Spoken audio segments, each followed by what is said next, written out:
قررت الحكومة التركية منح كل شخص من الإيغور وصل إلى تركيا قبل تاريخ 1 من يناير 2017 تصريح إقامة دائمة.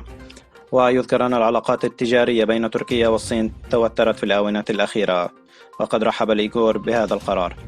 وردا على ذلك، أعرب الرئيس التنفيذي لمركز معلومات تركستان الشرقية عبد الجليل قرقاش عن امتنانه الكبير للحكومة التركية على ما قامت به لأجل الإيغور في تركستان الشرقية، على الرغم من توتر العلاقات التجارية التركية الصينية لهذا السبب، فإن اهتمام تركيا بالإيغوريين هو اعتزاز وفخر من الإيغوريين.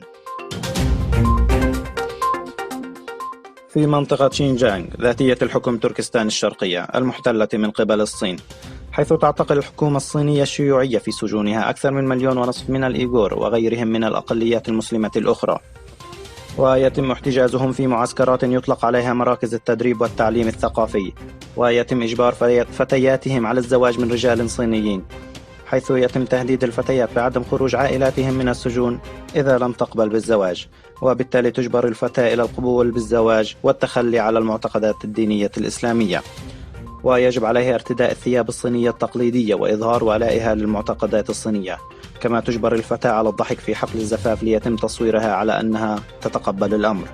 وبهذا تعمل الصين على تطهير عرقي كامل للمسلمين الإيغور.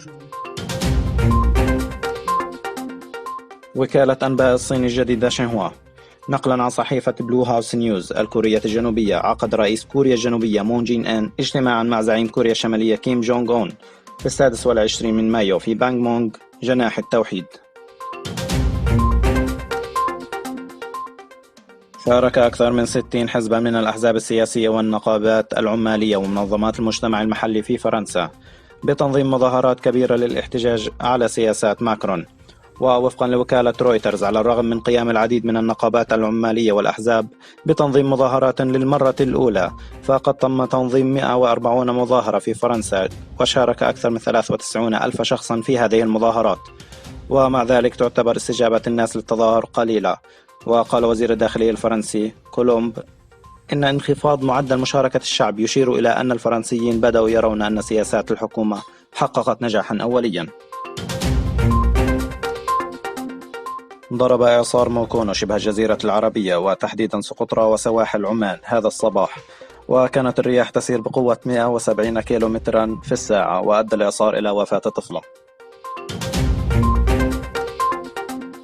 توج فريق ريال مدريد بطلا للمرة 13 في دوري أبطال أوروبا في استاد كييف الدولي بعد تغلبه على ليفربول 3-1، ليصبح أول فريق يتوج بطلا لدوري الأبطال 3 مرات متتالية.